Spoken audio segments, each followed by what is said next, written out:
Good morning, students. How are you? I hope you all are fine and doing your studies. In last video, I have discussed about the structure and function of nucleus and also two components of cytoplasm, that is cytosol and cell inclusions. In this video, I am going to discuss about the third component of cytoplasm, that is cell organelles, in which I will discuss about mitochondria and chloroplast in details. So let us start the class. So students, in last video I have started the third functional region of cell, that is cytoplasm, and this cytoplasm consists of three components: cytosol, cell inclusions and cell organelles, among which I have discussed cytosol and cell inclusions. In this video I am going to start the third component of cytoplasm, that is cell organelles. These organelles are membrane bound structures which are present inside the cell, and all these organelles have specific functions. ये organelles एक membrane bound structure है, cell के अंदर present है, which are embedded in the cytoplasm, and all of them have a specific function. All cells contains many organelles like mitochondria, plastids, endoplasmic reticulum, Golgi complex, ribosome, etc. Now the first organelle which we are going to study is mitochondria. These mitochondria are the cell organelles which are present in aerobic eukaryotes and absent in prokaryotes and anaerobic eukaryotes. Aerobic eukaryotes are the eukaryotes which used to carry out aerobic respiration. 10th class में आपने पढ़ा है दो तरह की respiration थे, cellular respiration, aerobic और anaerobic. Aerobic respiration में ऑक्सीजन की प्रेजेंस ज़रूरी है और एनारोबिक रेस्पिरेशन ऑक्सीजन के एब्सेंस में हो रहा है. Since prokaryotes and anaerobic eukaryotes do not carry out aerobic respiration, so they do not require mitochondria. So mitochondria are the cell organelles which are present in aerobic eukaryotes because aerobic respiration requires mitochondria. These mitochondria used to produce energy. So these mitochondria are also called as powerhouse of cell. Mitochondria energy produce करते हैं, major center है energy production के, in the form of ATP, that is adenosine triphosphate. That's why they are called as powerhouse of cell. These mitochondria are generally present in all the aerobic eukaryotes, but absent in mature red blood cells of mammals. Nucleus पढ़ाया था जब आपको, तो मैंने ये बताया था कि रेड ब्लड सेल्स जो होते हैं मैमल्स के, मैच्योरिटी के बाद उनमें न्यूक्लियस एब्सेंट होता है. Similar to that they also these red blood cells they also do not contains any organelles. Now number of mitochondria, किसी सेल में कितने नंबर्स ऑफ माइटोकॉन्ड्रिया प्रेजेंट होंगे, it depends upon its cellular activity. उसकी cellular activity क्या है. For example अगर ले दो सीड्स, एक डॉर्मेंट सीड है और एक जर्मिनेटिंग सीड. डॉर्मेंट सीड मतलब ऐसे सीड्स जो जर्मिनेट नहीं कर रहे, फिलहाल वो मेटाबॉलिकली इनएक्टिव है. तो ऐसे सीड्स के सेल्स में माइटोकॉन्ड्रिया का नंबर कम होगा comparison to germinating seeds. Germinating seeds क्योंकि मेटाबॉलिकली एक्टिव है, that's why they will contain more numbers of mitochondria. अगर ग्रीन प्लांट्स की बात करें तो ग्रीन प्लांट्स में माइटोकॉन्ड्रिया जो है उनके सेल्स में कम होते हैं अगर इसे कंपेयर करें नॉन ग्रीन प्लांट्स और एनिमल सेल्स से, क्योंकि जो ग्रीन प्लांट्स होते हैं उनमें एनर्जी की कुछ रिक्वायरमेंट क्लोरोप्लास्ट जो एक ऑर्गेनल ग्रीन प्लांट्स में प्रेजेंट होता है वो पूरा कर रहा होता है. That's Y in green plant cells number of mitochondria is less than the number of mitochondria in non-green plant cell and animal cell. Now students, we will see the structure of mitochondria. These mitochondria are double membranous, cylindrical और tubular shaped organelles. ये double membrane होता है इसके चारों तरफ, या तो ये सिलिंड्रिकल होंगे शेप में या फिर ट्यूब्यूलर होंगे. And their diameter is between 0.5 to 1 micrometers. इस डायग्राम से अगर आप इसे ऑब्जर्व करें then you will find that mitochondria contains two membranes and also two chambers. It contains an outer membrane and this inner membrane. Okay, these outer membrane of mitochondria is smooth and permeable to a numbers of metabolites. Means ये जो outer membrane है mitochondria का, ये जो outer membrane है ये काफ़ी smooth होता है और बहुत से मेटाबोलाइट्स के लिए परमिएबल होता है. मीन्स बहुत से मेटाबोलाइट्स इसके अंदर आ सकते हैं या फिर इससे बाहर जा सकते हैं. And it contains less protein as compare to the inner membrane. Inner membrane के मुकाबले आउटर मेम्ब्रेन में कम प्रोटीन्स प्रेजेंट होते हैं. Next is inner membrane. This inner membrane is little bit less permeable. Means ये कुछ ही मेटाबोलाइट्स के लिए permeable होते हैं. आउटर मेम्ब्रेन काफ़ी बहुत सारे मेटाबोलाइट्स के पासेस या ट्रांसपोर्ट को अलाउ कर रहा है, बट इनर मेम्ब्रेन जो है वो बहुत कम मेटाबोलाइट्स के लिए परमिएबल होते हैं. And this inner membrane is rich in enzymes and carrier proteins. Outer membrane के कंपैरिजन में इनर मेम्ब्रेन में प्रोटीन्स ज़्यादा होंगे. And this inner membrane is infolded to form cristae. ये देख सकते हैं आप डायग्राम में कि ये जो इनर मेम्ब्रेन है जगह जगह इनमें इनफोल्डिंग्स है, अंदर की तरफ फोल्डिंग्स है और ये जो फोल्डिंग्स है वो कहलाते हैं cristae. And this cristae are meant for increasing the surface area. Foldings है तो ये इनर मेम्ब्रेन की सरफेस एरिया क्या कर रहे हैं, बढ़ा रहे हैं. Because this cristae contains a structure called oxysome और F1 पार्टिकल्स. इन्हीं इनर मेम्ब्रेन की इन फोल्डिंग्स पर क्रिस्टी पर F1 पार्टिकल्स या फिर आप उसे ऑक्सीजोम भी कह सकते हैं वो प्रेजेंट होते हैं. और ये ही F1 पार्टिकल्स या F1 F0 पार्टिकल्स जो है they are involved in ATP synthesis by a process called electron transport chain. अब ये इलेक्ट्रॉन ट्रांसपोर्ट चेन प्रोसेस हम लोग फर्दर जब आगे बढ़ेंगे प्लांट फिजियोलॉजी पढ़ेंगे तो उसमें रेस्पिरेशन के दौरान हमें इलेक्ट्रॉन ट्रांसपोर्ट चेन पढ़ना है. तो ये क्रिस्टी जो है उस पर ये F1 पार्टिकल्स प्रेजेंट होते हैं which are involve in ATP synthesis by the process of electron transport chain. अब देखिए मैंने ये कहा था कि outer chamber inner chamber means दो चैम्बर्स भी प्रेजेंट होते हैं. तो दो चैम्बर्स जो है वो है आउटर और inner. Outer chamber is the space between this outer and inner membrane. ये जो बीच में जो स्पेस है ये है outer chamber. Okay, and this is also called inter membrane space क्योंकि दो मेम्ब्रेन के बीच में ये स्पेस है. And this space is filled with fluid having few enzymes which is involved in elongation of fatty acids. Means fatty acid के synthesis के दौरान उसकी चेन को लंबा करने के लिए इलोंगेट करने के लिए कुछ एंजाइम्स जो है वो इन्हीं इंटरमेम्ब्रेन स्पेस में प्रेजेंट होते हैं. Okay, next is inner chamber. Means दूसरा जो चैम्बर है वो इनर चैम्बर. तो इनर चैम्बर कहाँ है, इनर चैम्बर है this one in the middle one, inner to the inner membrane. This chamber is surrounded by inner membrane and this inner chamber is also called as matrix. Matrix means इसमें जो ground substance present है mitochondria में. अब mitochondrial matrix में DNA, RNA, ribosomes ये सारी चीज़ें present होती है. DNA माइटोकॉन्ड्रिया का जो है अपना DNA होता है. वैसे तो हमने ये पढ़ा है कि सेल्स के अंदर जो न्यूक्लियस है उसमें DNA प्रेजेंट होता है, जेनेटिक मटेरियल.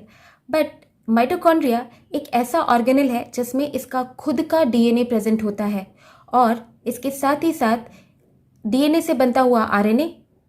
इसके अलावा इसमें प्रेजेंट होते हैं माइटोकॉन्ड्रिया के खुद के राइबोसोम्स और साथ ही साथ ये DNA RNA से फिर बनता है इसके जो खुद के इसके प्रोटीन्स है.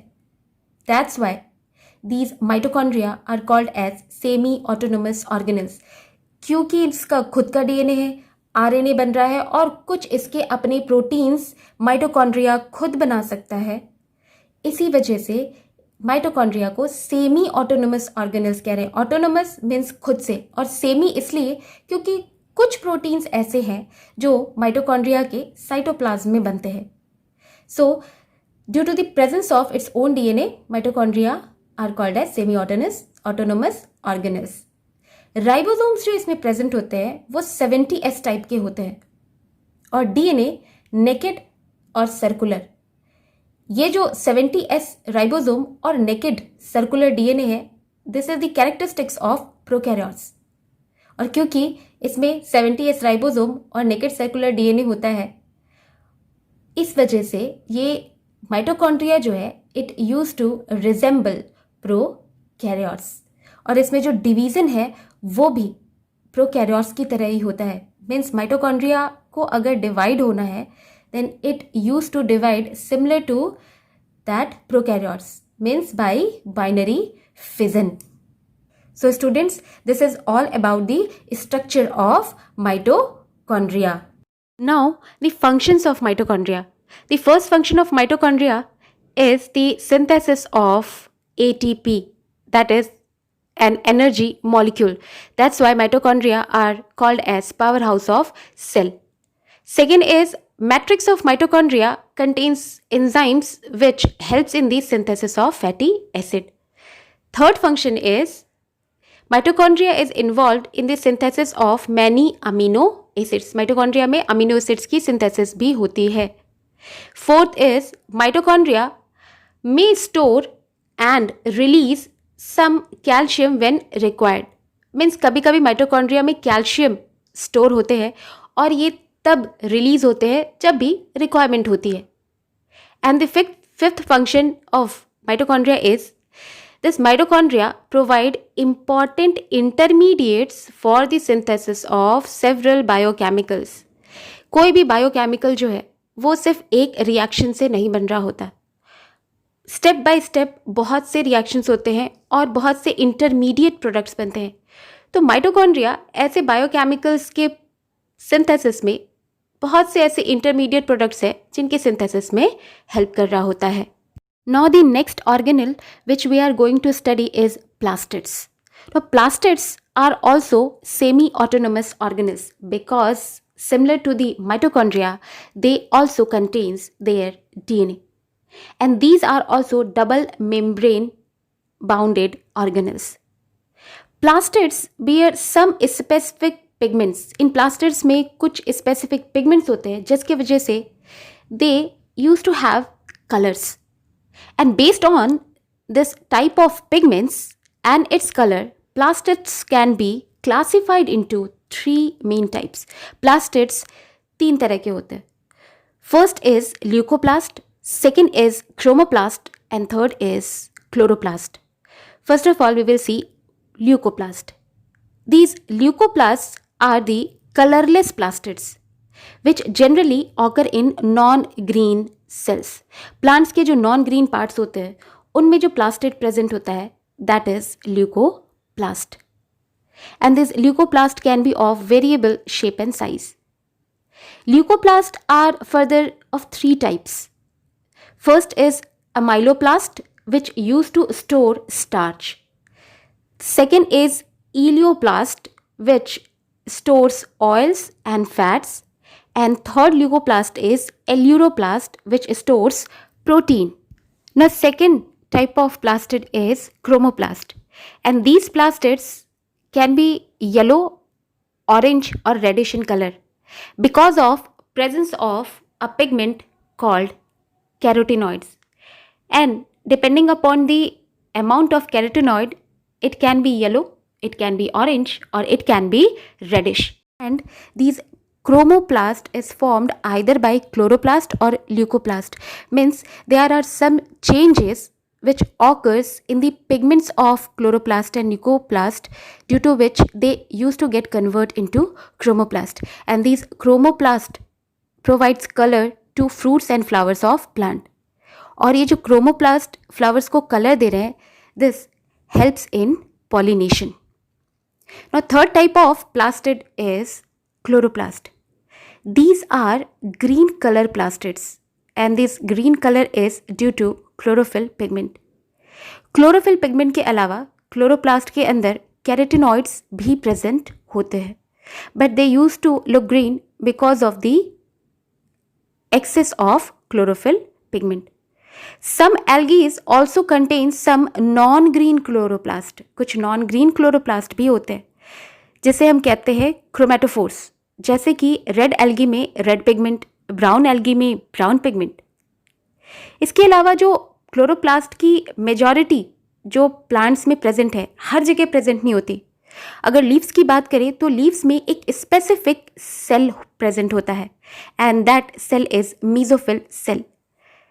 इन 10th class during the study of section of leaf आपने ये पढ़ा है कि लीव्स में एक स्पेसिफिक सेल होते हैं मेसोफिल सेल्स, उनमें ही ये क्लोरोप्लास्ट प्रेजेंट होते हैं।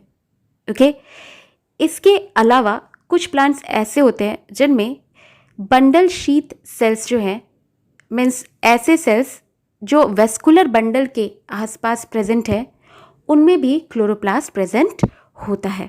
We will see the structure of chloroplast. अगर बात करें इसके नंबर, शेप और साइज की, it use to vary in different species. अलग अलग स्पीसीज में इसके नंबर्स, इसकी शेप और इसकी साइज अलग हो सकते हैं। Usually it is disc shaped, but it can be oval, it can be spherical, even it can be ribbon shaped. जैसे कि रिबन शेप्ड एल्गी स्पाइरोगारा, उसमें क्लोरोप्लास्ट का जो शेप है वो रिबन शेप्ड होता है। Now what are the parts of chloroplast? Chloroplast consist of 3 parts. First envelope, second stroma and third is thylakoids. अगर इन्वेलप की बात करें तो इन्वेलप जो है इट इज 2 मेम्ब्रेन या double membrane, outer membrane and inner membrane, and between this outer and inner membrane a space is present called intermembrane space, which is filled with a fluid. इस space में fluid filled होता है। इसका outer membrane mitochondria के membrane की तरह smooth होता है और proteins comparative to inner membrane कम होते हैं, और इनर मेम्ब्रेन क्लोरोप्लास्ट का जो है वो प्रोटीन्स उसमें ज़्यादा होते हैं। माइटोकॉन्ड्रिया की ही तरह आउटर मेम्ब्रेन जो है क्लोरोप्लास्ट का, it is more permeable than the inner membrane. Means ज़्यादा मेटाबोलाइट्स जो है उसे ट्रांसपोर्ट होने देंगे आउटर मेम्ब्रेन अपने through, comparative to inner membrane. Now next part of chloroplast is stroma. Stroma क्या है? It is the ground substance of chloroplast. जैसे कि सेल का ग्राउंड सब्सटेंस था साइटोप्लाज्म और माइटोकॉन्ड्रिया का ग्राउंड सब्सटेंस मैट्रिक्स, वैसे ही क्लोरोप्लास्ट के ग्राउंड सब्सटेंस को स्ट्रोमा या फिर कभी कभी मैट्रिक्स भी कहते हैं। And this stroma is semi fluid and it contains DNA, RNA, ribosomes and enzymes. ये डीएनए, आरएनए और जो राइबोसोम्स हैं ये हेल्प करते हैं क्लोरोप्लास्ट को अपने कुछ प्रोटीन्स को सिंथेसाइज करने के लिए। And due to this, chloroplast is also called as semi-autonomous organelles like mitochondria. Mitochondria भी semi-autonomous था और chloroplast भी semi-autonomous है because they contains their own DNA. ये देख रहे हैं, ये इसका अपना DNA प्रेजेंट है और इसके खुद के राइबोसोम्स जिससे RNA बनता है और कुछ इसके खुद के प्रोटीन्स। माइटोकॉन्ड्रिया ही की तरह जो राइबोसोम्स हैं इसमें वो 70S राइबोसोम्स हैं और DNA is naked and circular which resembles prokaryotes. कुछ एंजाइम्स प्रेजेंट होते हैं इसी स्ट्रोमा में which is important for the process of photosynthesis. इसी मैट्रिक्स या स्ट्रोमा में फोटोसिंथेसिस के लिए जो इम्पॉर्टेंट एंजाइम्स हैं वो प्रेजेंट होते हैं। 10th क्लास में मैंने बताया था आपको कि फोटोसिंथेसिस के जो है 2 रिएक्शंस होते हैं, एक लाइट और एक डार्क रिएक्शन, और वो जो डार्क रिएक्शन है वो कहाँ होता है? स्ट्रोमा में। Third part of chloroplast is thylakoids. अगर देखिए थाइलाकॉइड्स की, तो थाइलाकॉइड्स जो है these are membrane bound flat sac like structure. ये देख रहे हैं मेम्ब्रेन बाउंड है, ये थाइलाकॉइड्स मेम्ब्रेन बाउंड होते हैं और फ्लैट होते हैं सैक जैसे structures, and it is present through out the stroma. पूरे स्ट्रोमा में ये स्प्रेडेड होते हैं। इस थैलाकॉइड में ही क्लोरोफिल पिगमेंट्स प्रेजेंट होते हैं and that's why the light reaction of photosynthesis occurs in this thylakoids. Chlorophyll के अलावा इसमें कैरोटीन और ज़ेंथोफिल पिगमेंट्स भी प्रेजेंट होते हैं.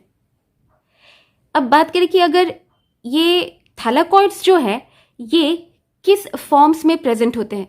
हायरर प्लांट्स में ये थैलाकॉइड्स जो है वो दो तरह से प्रेजेंट होते हैं. एक तो एक के ऊपर एक जो है ये स्टैक बना रहे हैं. ओके, थैलाकॉइड्स में भी remain stacked with each other और it may also remain free in the stroma. Means दो तरह के थैलाकॉइड्स है, दो फॉर्म में थैलाकॉइड्स है और ये जो स्टैक्ड एक दूसरे के साथ अटैच जो थैलाकॉइड्स है ये एक साथ ये जो स्ट्रक्चर है उसे हम कहते हैं ग्रैनम. ओके, और एक ग्रैनम में 20 से 50 थैलाकॉइड्स एक साथ स्टैक्ड होते हैं. और दूसरा जो फॉर्म है थैलाकॉइड का उसे हम कह सकते हैं स्ट्रोमल और इंटीग्रल. इंटीग्रल इसलिए कह रहे हैं क्योंकि ये दो ग्रैनम जो स्ट्रक्चर्स है उसे जोड़ रहा है, इसलिए इंटीग्रल कह रहे हैं. या फिर स्ट्रोमल थैलाकॉइड्स इसलिए कह रहे हैं क्योंकि ये स्ट्रोमा में प्रेजेंट है free. Okay, so this is all about the structure of chloroplast. Now, the functions of chloroplast. Now, these chloroplasts are the center of photosynthesis. यही वो जगह है जहाँ पर प्लांट्स में फोटोसिंथेसिस हो रहा होता है. यहीं पर सोलर एनर्जी जो है it use to get converted into chemical energy. Second function of chloroplast is that it use to liberate oxygen. Means ये ऑक्सीजन रिलीज कर रहा होता है एटमोसफेयर में to maintain the oxygen balance. अब हम ये क्यों कह रहे हैं कि क्लोरोप्लास्ट रिलीज कर रहा है? बिकॉज फोटोसिंथेसिस के दौरान ऑक्सीजन बाई प्रोडक्ट्स की तरह बनता है और रिलीज होता है एटमोसफेयर में. और ये फोटोसिंथेसिस कहाँ हो रहा है? क्लोरोप्लास्ट में. That's why we are telling that chloroplast liberate oxygen in atmosphere.